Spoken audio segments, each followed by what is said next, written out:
এই ছবিটি ইন্টারনেটে ব্যাপক ঝড় তুলেছে। বিশ্বের অনেক খ্যাতিমান ব্যক্তি ও তারকারা ফেসবুক, টুইটার, ইনস্টাগ্রামে শেয়ার দিচ্ছেন এই ছবি। এই প্রতিবেদন লেখার সময় পর্যন্ত এটি শেয়ার হয়েছে অন্তত ৫ কোটি বার। রাফাহ নিয়ে তৈরি ছবিটি কেন এতটা সাড়া ফেলে দিল সেই গল্পই শোনাবো এই প্রতিবেদনে। এআই বা কৃত্রিম বুদ্ধিমত্তার মাধ্যমে তৈরি এই ছবিটি এখন সোশ্যাল ট্রেন্ড।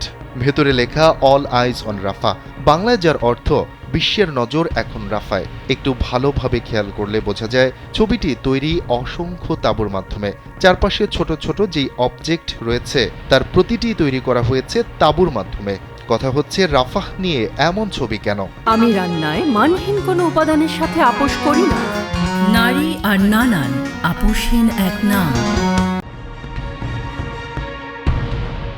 ফিলিস্তিনের গাজার সীমান্তবর্তী শহর রাফাহ। সম্প্রতি সেখানে হামলা শুরু করেছে ইসরায়েল। অথচ যুক্তরাষ্ট্রসহ গোটা বিশ্বই এই অভিযানের বিরোধিতা করছে।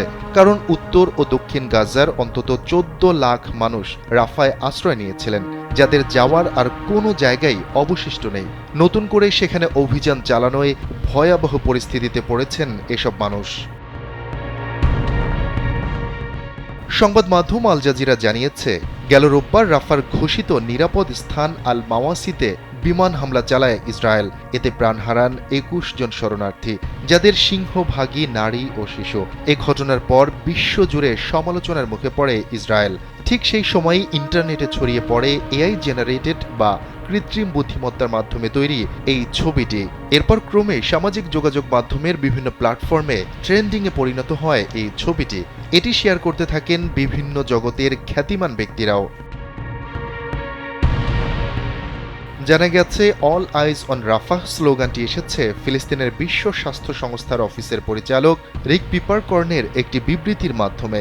চলতি বছর ফেব্রুয়ারিতে তিনি প্রথম এই মন্তব্য করেছিলেন। নতুন করে রাফাহ শহরে ইসরায়েলি হামলার পর এই শব্দটি ছড়িয়ে পড়ে, যেটাতে নতুন মাত্রা যোগ করেছে এআই দিয়ে তৈরি করা এই ছবিটি। শফিকুল ইসলাম শান্ত, কালবেলা ডেস্ক।